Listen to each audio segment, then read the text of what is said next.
fast reader, and I'm going to read you the blurb of my favourite book. Let's get on with it. This is a tale of high adventure, undertaken by a company of dwarves in search of dragon-guarded gold. A reluctant partner in this perilous quest is our comfort-loving and ambitious main character. On his journey through Middle-earth, he encounters trolls, goblins, dwarves, elves, and giant spiders. Not forgetting his conversations with Smaug the Magnificent, a fire-breathing dragon. Now, here am I. And what book am I talking about? Well, hello everyone. As you can see, I'm a designer croc. This is part of the clue of what my story might be about. It was a day for choosing a hero. Ruskin Splinter is small and thin. The idea of him battling a dragon in the school play makes the whole class laugh. But beneath the dark bricks and the cracked pavements of Lizard Street lurks the mysterious Crindlecracks. And when the Crindlecracks threatens Lizard Street, Ruskin has one chance to prove he is the stuff of what real heroes are made of.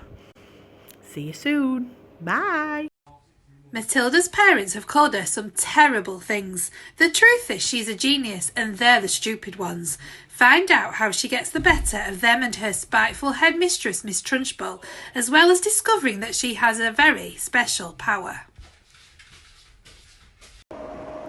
Every night when the world is sleeping, big gruesome giants guzzle up wopsy whiffling human beings, and there's only one giant who can stop them. He's the kindest giant there is, and with his friend Sophie in his top pocket, he sets out to rid the world of the blood bottler, the flesh lump eater, and all their rotten friends forever. Harry Potter thinks he is an ordinary boy until he is rescued by a beetle-eyed giant of a man. Enrolls at Hogwarts School of Witchcraft and Wizardry, learns to play Quidditch, and does battle in a deadly duel. The reason Harry Potter is a wizard. Meet Stanley Lambshot. He's an ordinary boy with an extraordinary problem. At first, being flat is fine. It's fun going in and out of rooms simply by sliding under the door. And it's a hoot being posted to your friends in California for a holiday. But it's not always easy being different, and soon Stanley wishes he could be just like everyone else again. But how will he ever fill out? Superworm. Superworm is super long. Superworm is super strong. Watch him wiggle, see him squirm. Hip hip hooray for Superworm. Help! Disaster! Baby Toad has hopped onto a major road. Quick! Whatever can we do? Look! A superworm lasso! The bees are feeling bored today. They need a nice new game to play. Cheer up, bees, no need to mope. It's Superworm, the skipping rope. I'm so excited to be doing the masked reader. Here's my blurb. The witch and her cat are happily flying through the sky on a broomstick when the wind picks up and blows away the witch's hat. Then her bow and then her wand. Luckily, 3 helpful animals find the missing items, and all they want in return is a ride on the broom. But is there room on the broom for so many friends? And when disaster strikes, will they be able to save the witch from the hungry dragon? One child a week is 52 a year. Squish them and squiggle them and make them disappear. And it's the more the merrier as a helpful dog, bird and frog join the ride. But with the broomstick at breaking point and a hungry dragon looking for a snack, the witch's animal friends had better think fast. Everyone, the mask I've chosen is a bit of a clue, as this animal features in some of the books in the series I have chosen.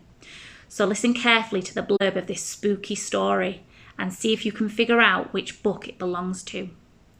Dear reader, I'm sorry to say that the book you are holding in your hands is extremely unpleasant. It tells an unhappy tale about 3 very unlucky children. Even though they are charming and clever, the Baudelaire siblings lead lives filled with misery and woe. From the very first page of this book, continuing on through the entire story, disaster lurks at their heels. One might say they are magnets for misfortune. It is my sad duty to write down these unpleasant tales, but there's nothing stopping you from putting this book down at once and reading something happy, if you prefer that sort of thing. Hey up everyone, I'm here as the master reader to read to you a blurb from one of my favourite books when I were a lass. See if you can guess who I am and what the book is. Are you ready? Eyeballs in drinks, frogs in beds, worms in spaghetti. These characters are really disgusting. They smell because they never wish. They fight because they play tricks on each other. And they hate children. But worst of all, they keep monkeys in their back garden, in cages.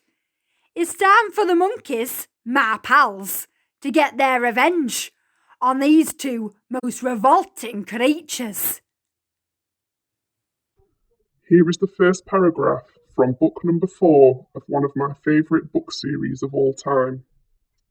The villagers of Little Hangleton still called it the Riddle House, even though it had been many years since the Riddle family had lived there. It stood on a hill overlooking the village, some of its windows boarded, tiles missing from its roof, and ivy spreading unchecked over its face. Once a fine-looking manor, and easily the largest and grandest building for miles around, the Riddle House was now damp, derelict, and unoccupied.